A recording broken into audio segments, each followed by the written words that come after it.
文化語，聽你講 story-based learning 之後，我真係覺得每個字都有靈魂。但我仲有個問題，例如 rain 呢個字，我而家可以用多感官去感受，聽雨聲、聞泥土味、摸到冰涼。但點解同一個 rain 有時讀出嚟好悲傷，有時又覺得好有希望？一個字點解可以有咁多層意思？你問到重點啦，呢個就係語言嘅最深層嘅魔法。當一個字俾你用多感官同故事養活之後，佢唔會只係停留喺一種意思度，佢會自然地開花，甚至跟住每個人唔同嘅記憶同情感，分裂出成千上萬個平衡版本。例如你聽到 rain， 諗起係窗邊一個人聽歌嘅孤獨。我聽到 rain， 浮現嘅卻係河塘邊一場久違嘅對話。同一場雨對你嚟講可以係療愈，對我嚟講又可以係憂傷。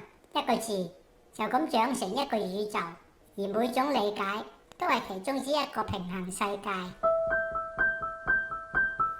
Symbolism 呢個就係象徵。當一個字裝滿咗情感同故事之後，佢就唔只有聲音有顏色，而係會展開成一座 symbolic multiverse。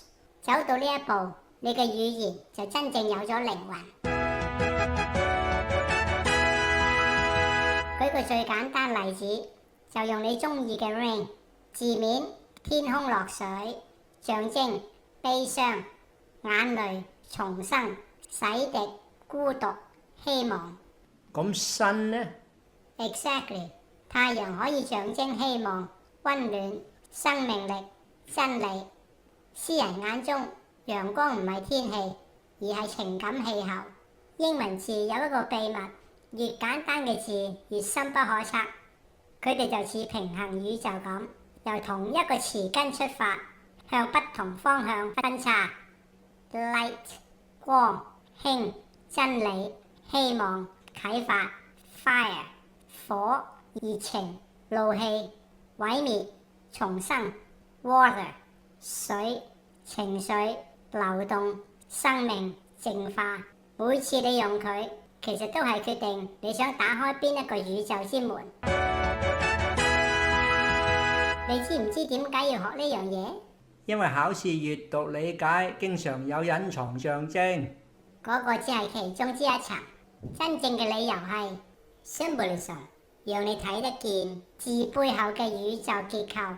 佢唔止幫你解碼文章，仲幫你理解人，因為每個人心裏都有屬於自己嘅語言宇宙。He wore a ring, but not on his finger。哇！呢句究竟講乜？